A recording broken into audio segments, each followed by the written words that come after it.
Bismillahirrahmanirrahim. Kembali di channel Robi DLP. Kali ini saya ingin membahas tentang taktik yang biasa dilakukan oleh para pelatih ya. Lebih tepatnya terkait dengan ball possession atau defense counter. Oke, kita bahas yang pertama yaitu ball possession. Apa itu ball possession? Secara sederhana, ball possession itu adalah penguasaan bola. Nah, kita terbiasa ya ketika melihat pertandingan sepak bola, itu kan suka ada statistik ya, diantaranya adalah penguasaan bola atau ball possession.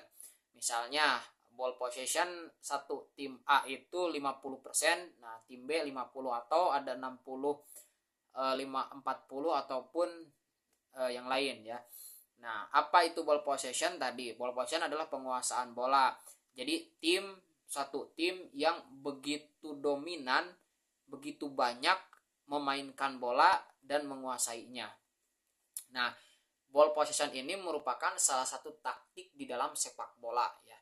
Jadi klub-klub manapun baik di Eropa ataupun di Liga Indonesia ataupun di liga-liga yang lainnya itu pasti minimal tidak keluar dari dua taktik ini.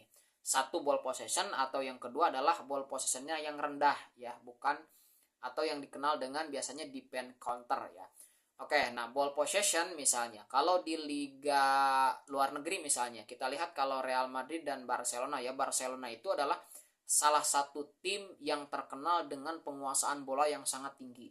Jadi ball possessionnya sangat luar biasa kental dan itu menjadi identitas gitu ya. Nah, dan cukup banyak juga pelatih yang menerapkan taktik ball possession.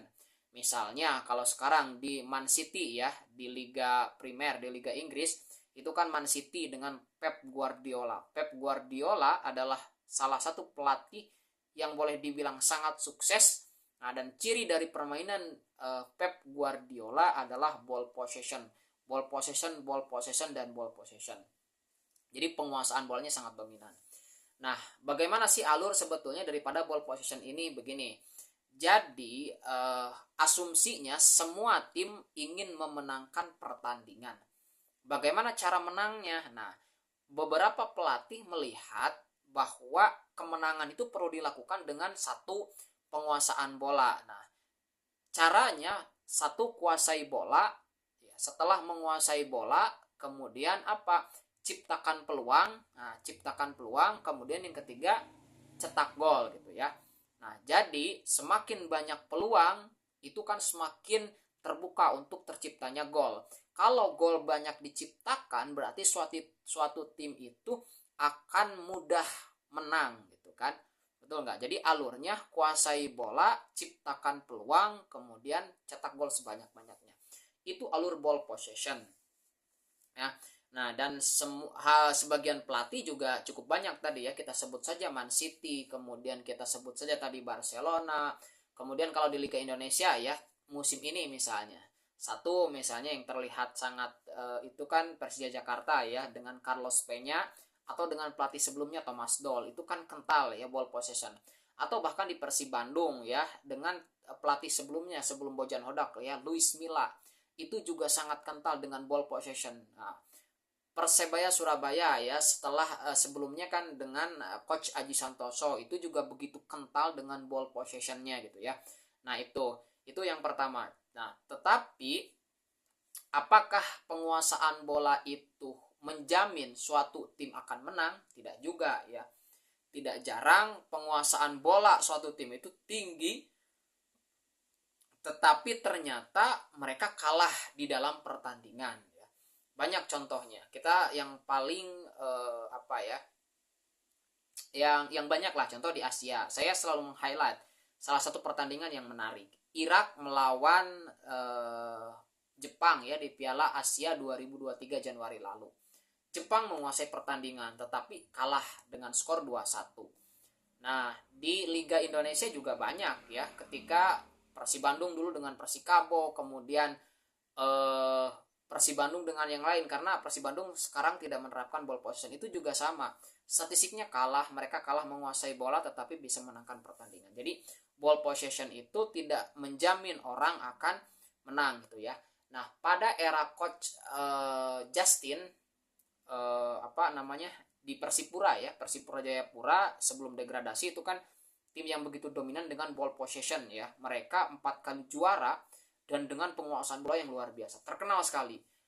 Coach siapa? Justin ya. Nah, itu Jackson F. Tiago. Nah, Jackson F. Tiago terkenal dengan ball possession-nya bersama Persipura. Nah, tren itu dulu dipertahankan oleh Persipura. Jadi kalau ingin menang ya ball possession lo kemudian menang. Tapi belakangan kemudian di Liga Indonesia kita tidak melihat hal itu gitu ya. Para pemenang itu ternyata tidak selalu yang mendapatkan ball possession. Tetapi bukan berarti ball possession menjadi tidak penting gitu. Jadi ball possession itu adalah salah satu saja dari taktik di antara taktik lain dalam memenangkan sepak bola. Alurnya jelas gitu ya. Tadi satu adalah kuasai bola, ciptakan peluang, cetak gol sebanyak-banyaknya.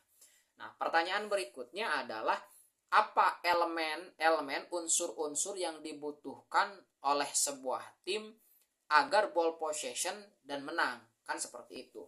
Nah, banyak ya. Pertama adalah setiap tim punya kualitas individu yang baik, sehingga punya akurasi passing dan juga mampu menguasai bola dengan baik. Jadi holding the ball-nya itu baik. Satu itu. Yang kedua, elemen yang dibutuhkan adalah kekompakan tim, terutama ketika bermain di sudut-sudut sempit ya. Nah, ball possession itu kan mengharuskan bermain di sudut-sudut sempit gitu ya. Jadi ketika banyak pemain lawan bisa memberikan umpan pendek, passing seperti itu. Tapi itu di sudut-sudut yang sempit. Itu elemen yang dibutuhkan.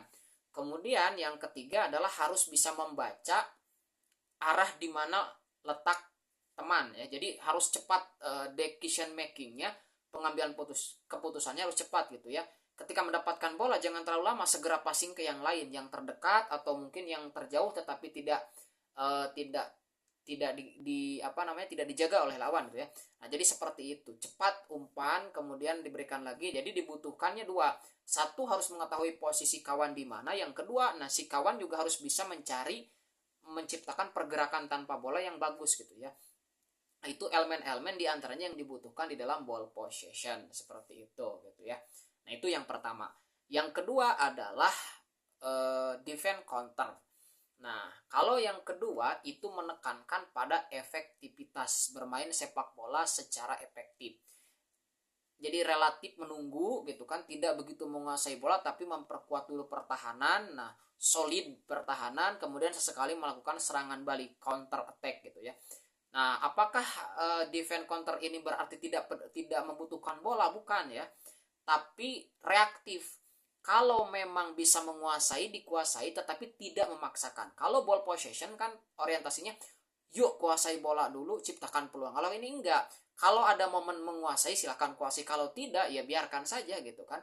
Nah, biasanya ciri utama daripada counter attack, defense counter itu adalah perkuat pertahanan, kemudian ciptakan counter attack.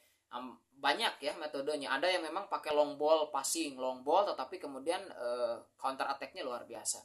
Jadi serangan baliknya luar biasa. Passing tidak banyak passing, 1-2 sentuh, 1-2-3 kemudian langsung masuk ke final third ya. Final third itu daerah sepertiga lawan gitu kan, sudah masuk.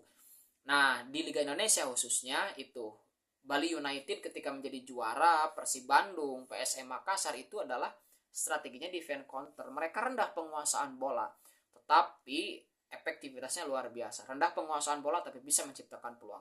Alurnya sama, tidak perlu menguasai bola, tetapi kemudian yang terpenting bagaimana passing sedikit, ciptakan peluang, kemudian mencetak gol. Nah, itu yang terjadi dengan defense counter.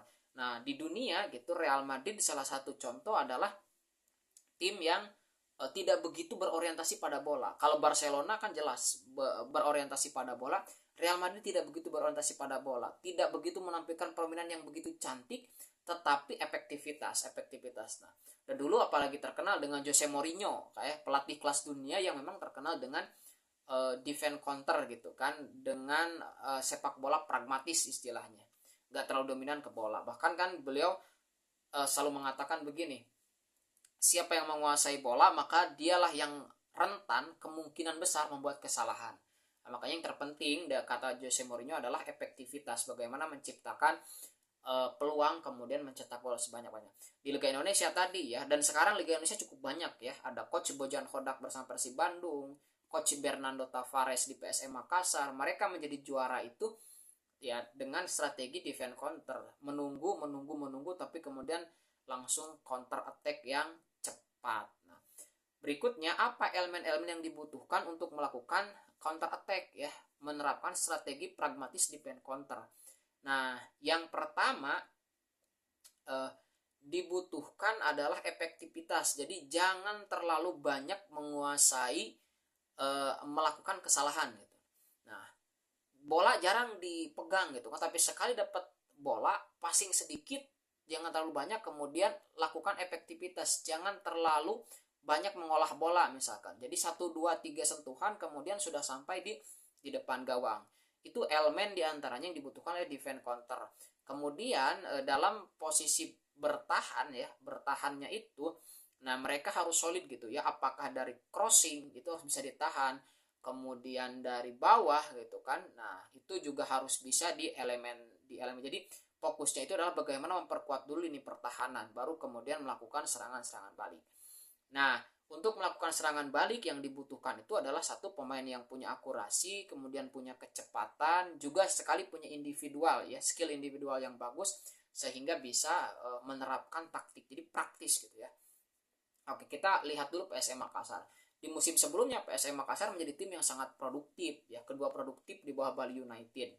Tetapi kebobolan juga paling sedikit. Mereka menggunakan winger-winger yang luar biasa cepatnya. Ada Yakob Sayuri, ada Yance Sayuri, kemudian ada Ramadan Sanata pada saat itu sebagai striker, kemudian juga ada Wiljan Ploem sebagai attacking midfielder yang luar biasa gitu ya.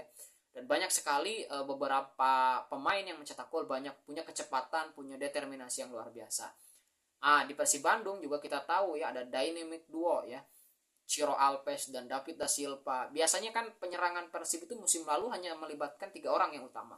Satu adalah Stefano Beltrame sebagai attacking midfielder, Ciro Alves di sisi winger kiri, kemudian kan penyerang tengah striker David da Silva gitu kan. Sekarang pun sama gitu ya, hanya saja beda orang, kan David da Silva masih kesulitan. Itu kan elemen-elemennya seperti itu. Oke. Nah, jadi mana yang lebih baik menurut teman-teman? Apakah perlu menguasai ball possession kemudian menang, ataukah defense counter atau menang? Ya tergantung gitu kan, tergantung pelatih, tergantung juga kemampuan pemain yang dimiliki gitu ya, pemain yang dimiliki. Ada satu pemain, ada beberapa tim yang memang lebih cocok dengan defense counter. Nah, ketika memaksakan ball possession biasanya kesulitan untuk menang. Sebaliknya ada tim yang bagusnya ball possession tapi kemudian malah defense counter, nah itu juga akan bermasalah. Jadi penerapan taktik apakah defense counter atau misalnya ball possession, selain memang cita rasa atau identitas dari seorang pelatih, itu juga ditentukan oleh pemain yang dimiliki. Misal ya, Persib Bandung, kita ambil contoh lagi yang mudah. Di era Luis Milla itu kan ball possession. Nah, ketika muncul coach Bojan Hodak mengatakan bahwa pertama identitas Bojan Hodak adalah defense counter gitu ya, pragmatis. Kemudian dia mengatakan bahwa ya saya melihat pemain Persib itu cocoknya adalah defense counter, makanya itulah strategi yang digunakan bahkan sampai dengan sekarang gitu ya. Nanti kita lihat bagaimana penerapan defense counter atau ball possession itu di dalam beberapa tim ya. Oke, itu saja. Jadi mana yang menurut teman-teman bagus, defense counter atau ball possession, silahkan di kolom komentar. Terima kasih.